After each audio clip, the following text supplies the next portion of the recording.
Bonjour à tous et bienvenue au jardin potager de Seb. Dans cette nouvelle vidéo, donc le programme suivi des semis d'aubergines et de poivrons doux. On verra aussi un tableau technique qui peut faire office de calendrier des semis. Donc je vous mettrai le lien dans le descriptif de la vidéo, mais je vous détaillerai ce tableau à la fin de la vidéo. On verra une partie qui est importante, qui va être la partie du repiquage. Donc on fera un repiquage de plants d'aubergines ensemble. On fera aussi une petite visite de la serre pour voir un petit peu ce qui se passe et l'évolution des cultures en serre et des semis en serre. Voilà, on va passer tout de suite en détail nos semis d'aubergines et de poivrons. Voilà, on se retrouve devant le bac de trempage pour voir un petit peu donc l'évolution des semis. Donc tous ces godets-là, on va pas en parler aujourd'hui parce que sinon ça va faire une vidéo un petit peu trop longue. Vous pourrez retrouver dans la fiche technique que je vous évoquais tout à l'heure lors de la présentation de la vidéo. Donc vous aurez toutes les variétés, les dates, les températures, tout ce qui concerne ces semis. Et d'ailleurs c'est un tableau que j'alimenterai au fur et à mesure de la saison. En arrière-plan, alors attention, semis de tomates, donc vous n'êtes pas obligé de reproduire ce que je viens de faire, puisque c'est ce semis de tomates qui a été fait il y a 13 jours, donc c'est un essai de germination, et c'est aussi moi pour avoir des plants précoces pour pouvoir cultiver en serre.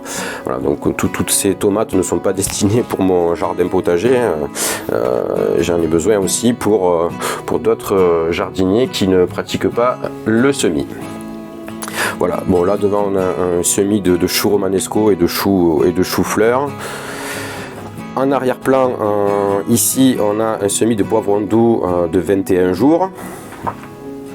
Juste à côté, un semis d'aubergine à 11 jours avec différentes variétés, différentes levées aussi, selon les variétés la germination n'est pas la même.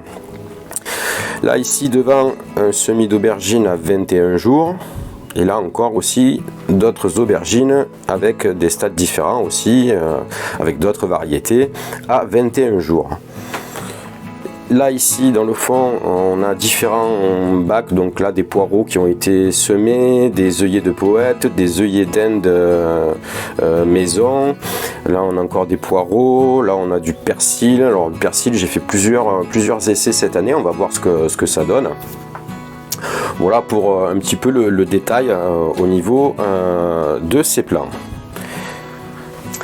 Donc avant de se lancer dans la partie pratique, le repiquage, on va ouvrir une petite parenthèse concernant le semis. Donc les problèmes qu'on rencontre le plus souvent, c'est l'étiolement. Vous avez certainement entendu parler de ce phénomène d'allongement de tiges. Vous avez sûrement vécu ce problème-là. Moi je l'ai pas chaque année mais presque. Et encore, oui, chaque année on se retrouve avec des plants qui filent, un plant caché derrière la barquette et qui a du mal à se développer parce que on a semé un petit peu trop dense et ça fait un peu de concurrence.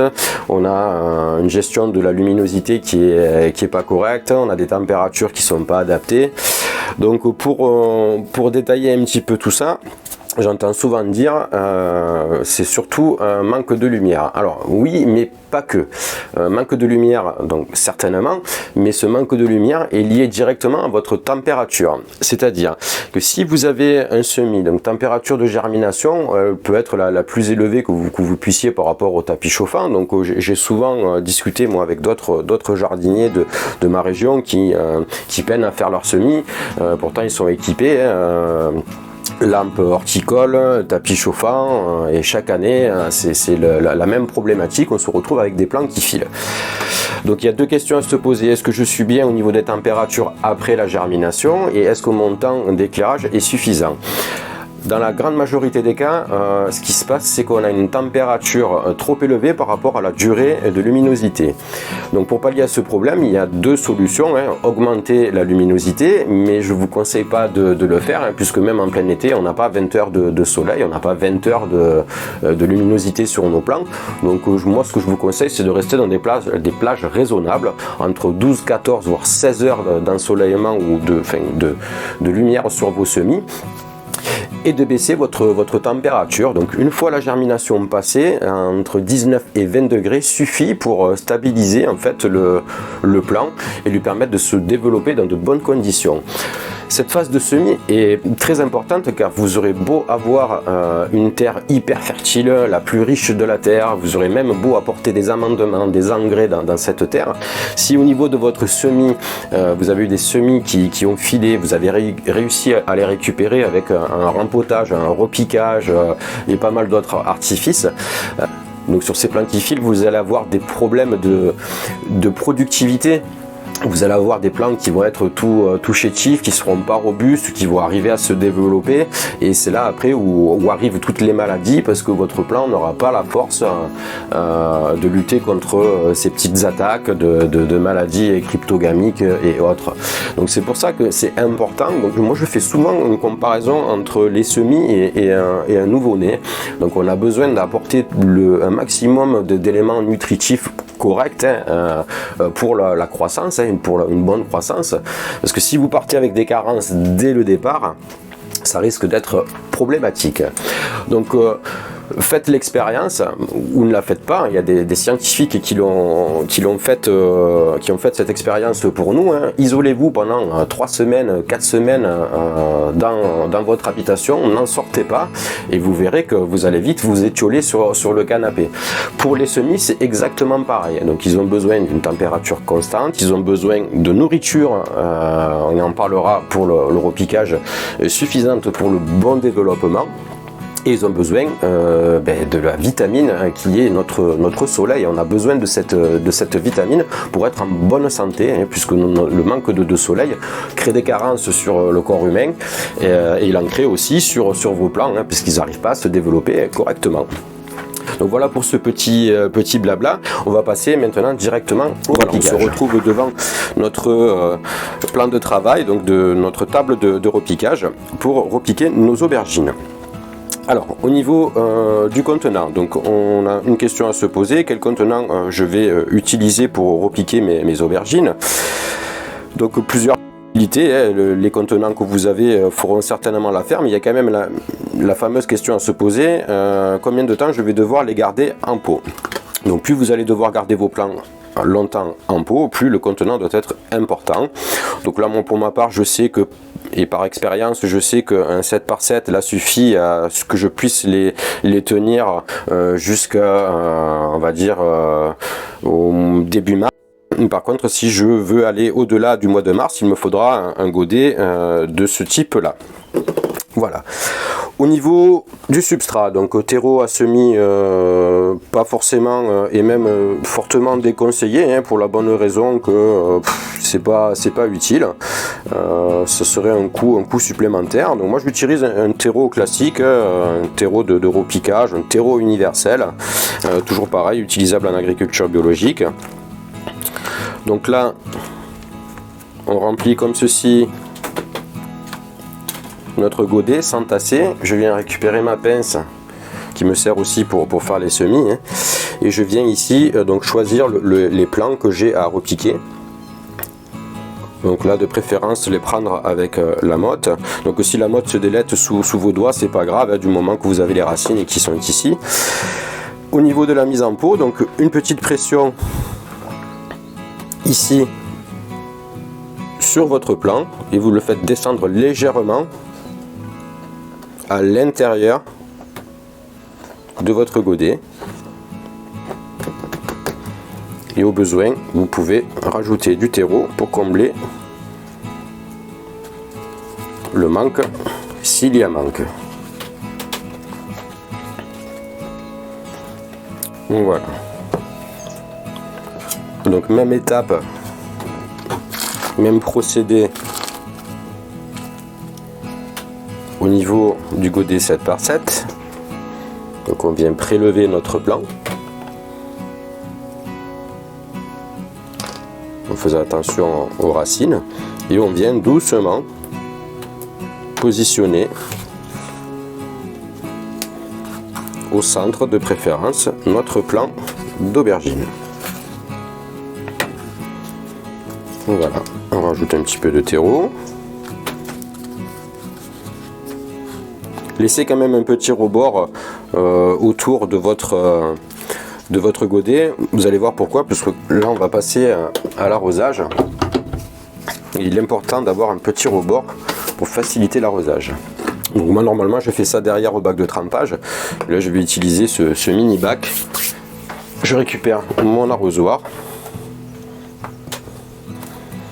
Et là je viens arroser copieusement mon godet. À partir de ce stade-là, à partir du repiquage, je ne mouille plus le feuillage. Voilà, pour éviter le développement de champignons ou de maladies. Donc je n'habitue plus la plante à avoir un arrosage par le dessus. Même en phase, après la phase de germination, j'évite de venir tremper le feuillage lors des arrosages. Voilà pour le repiquage. Voilà, donc on vient de voir ensemble le repiquage. Donc ça reste des techniques qui sont relativement simples. Il faut prendre son temps, il faut se détendre, hein. Pour moi c'est un réel plaisir. Donc voilà, allez-y doucement, vous n'êtes pas obligé de tout repiquer d'un coup. N'oubliez pas la petite étiquette pour noter la variété, puisque c'est là où il peut y avoir le plus d'erreurs, hein. De la barquette on sait plus ou moins, enfin on sait les variétés, mais voilà, pensez bien à l'étiquette, parce qu'après on se retrouve avec des plants et croyez mon expérience, où on ne sait plus d'où ils viennent et on ne sait plus ce que c'est. Donc on arrive à reconnaître on va dire la variété, c'est-à-dire qu'on arrive à savoir si c'est un plant d'aubergine ou un plant de tomate, mais après il est difficile de savoir quelle est la variété, et c'est un petit peu la surprise au niveau de la fructification.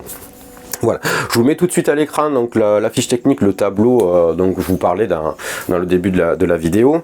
Donc sur la première colonne vous avez les dates à laquelle je réalise ces semis. Vous avez quelques extraits de température que j'ai pu relever pardon, dans les serres et à l'extérieur. Vous avez aussi donc tout ce qui est dénomination des semis. Donc j'ouvre une partie concernant la tomate, donc faites attention, c'est un semis qu'il faut décaler d'un mois, hein. Si vous n'avez pas de serre extérieure, ce semis là vous le décalez au mois de mars. Donc chose importante à prendre. Donc ici c'est vraiment destiné pour la culture en serre. Donc là on a vu donc au niveau des semis, le nombre de godets y est noté, donc ça c'est pour une famille de 4 personnes et plus.